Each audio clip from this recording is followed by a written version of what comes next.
जियो mart और Amazon दोनों powerfully India के सबसे बड़े बिजनेस में कम्पिटिट कर रहे हैं, that is e commerce industry, जिसकी मार्केट कैप आज $63 बिलियन की है, जो कि 2026 तक $200 बिलियन की होने वाली है। एक साइड अमेजोन $1 ट्रिलियन कंपनी जो कि किसी भी कंट्री में किसी भी सेक्टर में अपने कंपटीटर को डिस्ट्रॉय करने में सक्षम रही है, और दूसरी तरफ रिलायंस जो कि नो डाउट एक पावरफुल कंपनी है and with the reputation to destroy his largest competitor, जैसा कि आपने जियो के केस में देखा था। एंड नाउ ये दोनों जॉइंट $1 बिलियन बिजनेस की वॉर में है। Hi everyone, as Reliance retail enter in the $1 billion war, so the learning thing for us कि इनकी स्ट्रेटेजी क्या होगी, किस तरीके से प्लान किया जा रहा अमेजोन जैसे कंपटीटर को बीट करने के लिए, और सबसे इंपॉर्टेंट वो बिजनेस लेसन जो कि हमें सीखना चाहिए इस पूरे आइकॉनिक बिजनेस स्ट्रेटेजी से। सो अमेजोन ने अपना ई कॉमर्स प्लेटफॉर्म स्टार्ट कर दिया था 2013 में विद 100 सेलर्स अक्रॉस इंडिया, और जहां उसके आज 10 लाख सेलर्स हैं उसके ई कॉमर्स प्लेटफॉर्म पे, और इंडियन कस्टमर को अब तक 168 मिलियन प्रोडक्ट ऑफर कर चुका है, और आज भी हर मिनट अमेजोन 4000 प्रोडक्ट सेल कर रहा। मतलब कि अमेजोन ने ऑलरेडी एक बहुत बड़ा इकोसिस्टम बिल्ड करके रखा है इंडिया में, और आज अमेजोन के 70 से भी ज़्यादा वेयर हाउसेस हैं 15 से भी ज़्यादा स्टेट्स में, and also that's why Amazon has the highest penetration in India along with Flipkart.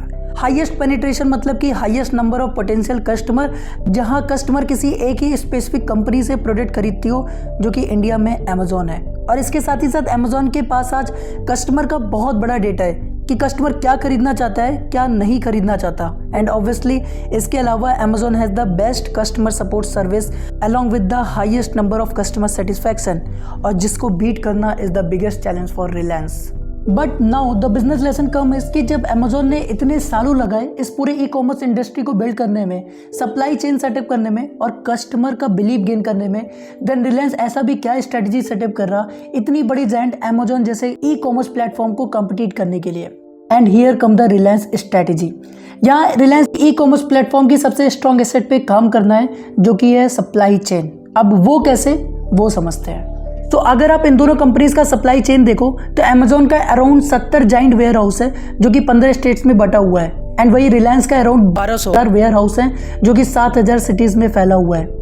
और यही डिस्ट्रीब्यूशन चेन ही रिलायंस का सुपर पावर है, जिसे वो अमेजोन जैसे बड़े जायंट को बड़े इजीली बीट करने वाला है। नाउ कैसे, वो समझते हैं उनकी इस 3 स्ट्रेटेजी से।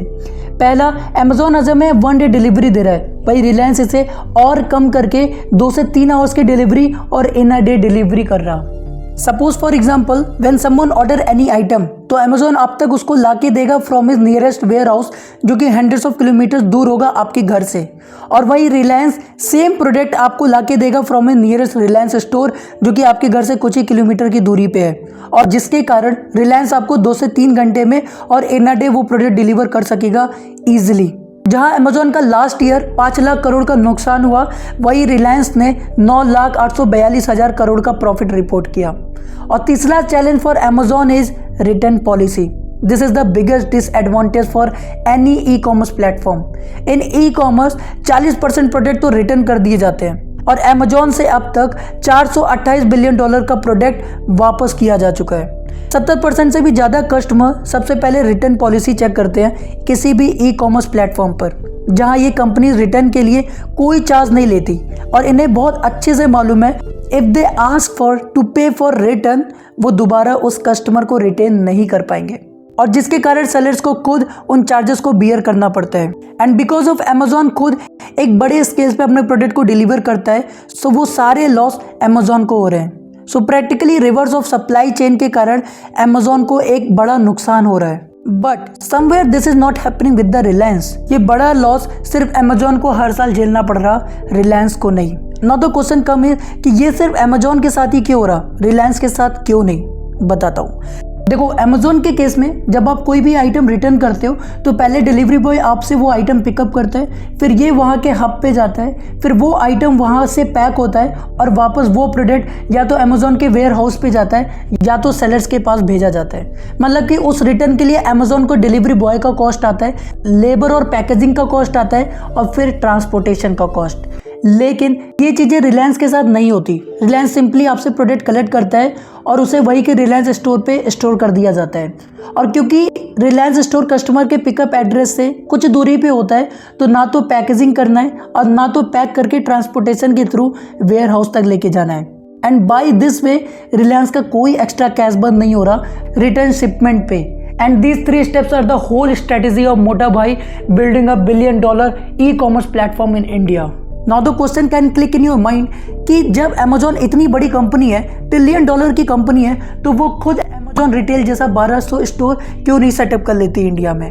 And the twist come here my friend, Reliance ने बहुत पहले अमेजॉन के इस वीकनेस को देख लिया था और जिसके दम पे ही आज रिलायंस अमेजॉन को बीट कर पा रही। So the problem with Amazon is government regulation.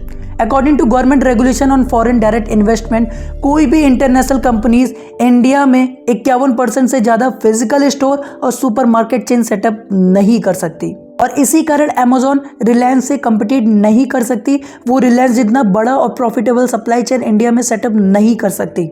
So yes, now we can estimate by these 3 things how Mota Bhai और Reliance retail gonna kill Amazon in India. So first, Reliance retail Amazon को इजिली बीट कर सकता है क्योंकि Amazon सिर्फ 51% का physical store ही setup कर सकता है ड्यू टू गवर्नमेंट रेगुलेशन।